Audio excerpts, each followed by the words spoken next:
Saudara-saudari yang terkasih, selamat berjumpa lagi dalam channel Inspirasi Sabda bagi Keluarga, Komisi Keluarga Keuskupan Agung Medan hari ini tanggal 22 Desember 2022. Inspirasi Sabda hari ini dari Injil Lukas bab 1 ayat 46 sampai 58. Dalam kunjungannya kepada Elisabet, ketika dipuji bahagia, Maria memuliakan Allah dan berkata, "Jiwaku memuliakan Tuhan dan hatiku bergembira karena Allah Juru Selamatku, sebab Ia telah memperhatikan kerendahan hamba-Nya. Sesungguhnya mulai dari sekarang segala keturunan akan menyebut aku berbahagia, karena Yang Maha Kuasa telah melakukan perbuatan-perbuatan besar kepadaku dan namanya adalah kudus. Dan rahmat-Nya turun-temurun atas orang yang takut akan Dia. Ia memperlihatkan kuasa-Nya dengan perbuatan tangan-Nya dan mencerai-beraikan orang-orang yang congkak hatinya. Ia menurunkan orang-orang yang berkuasa dari tahtanya dan meninggikan orang-orang yang rendah. Ia melimpahkan segala yang baik kepada orang yang lapar dan menyuruh orang yang kaya pergi dengan tangan hampa. Ia menolong Israel hamba-Nya karena Ia mengingat rahmat-Nya, seperti yang dijanjikannya kepada nenek moyang kita, kepada Abraham dan keturunannya untuk selama-lamanya." Dan Maria tinggal kira-kira 3 bulan lamanya bersama dengan Elisabet, lalu pulang kembali ke rumahnya. Demikianlah sabda Tuhan. Saudara-saudari terkasih, pengalaman saya di saat suasana hati saya senang, secara spontan saya akan bernyanyi atau bersenandung lagu-lagu dengan nuansa senang. Saya kira semua orang pasti pernah melakukan hal yang sama. Entah sedang dalam perjalanan, saat bekerja, bahkan saat di kamar mandi sekalipun, secara spontan kita pernah melakukannya. Yang kita lakukan itu tidaklah salah.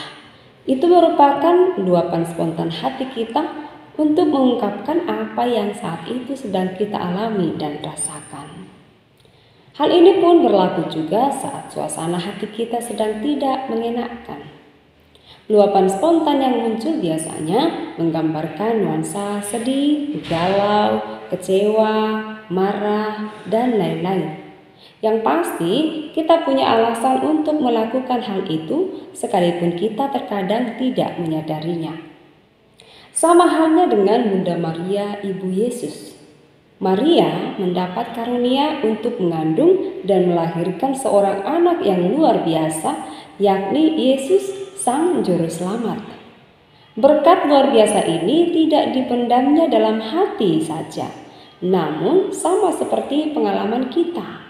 Bunda Maria mengumandangkan pujian syukur kepada Allah Bapa atas sukacita yang Ia alami karena telah melibatkannya dalam karya Tuhan sendiri. Keadaan Maria yang sedang mengandung anak yang bukan hasil dari hubungan dengan tunangannya, melainkan dari Roh Kudus. Coba kita bayangkan, seandainya situasi ini kita alami sendiri. Apakah kita mampu bersukacita? Saya kira tidak. Bagi kacamata duniawi, ini merupakan sesuatu hal yang aneh, bahkan dipandang sebagai aib dalam keluarga. Namun berbeda dengan Bunda Maria, karena imannya yang besar akan Allah, maka ia mampu menerima dan memaknai peristiwa yang ia alami sebagai peristiwa iman yang membawa keselamatan baginya dan bagi semua orang. Inilah yang menjadi alasan besar baginya sehingga ia mengumandangkan lagu pujian syukur sebagai tanda syukur dan sukacita atas berkat Tuhan yang diterima dalam perjalanan hidupnya. Dalam hidup ini, terutama dalam kehidupan berkeluarga, kita juga memiliki banyak alasan untuk bersyukur atas berkat Tuhan yang kita alami setiap hari. Baik pengalaman yang kurang menyenangkan sekalipun. Jika kita selalu memaknainya dalam kacamata iman, hati kita pun akan selalu bergembira, bersukacita dan bahagia.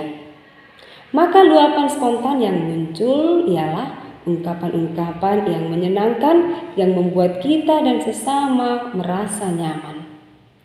Maka mari kita coba selalu melihat berkat-berkat yang Tuhan berikan dalam hidup ini. Ungkapkanlah itu dalam tindakan nyata sehingga siapa saja yang ada di sekitar kita juga dapat mengalami berkat yang sama yang dari Tuhan. Terima kasih, Tuhan memberkati.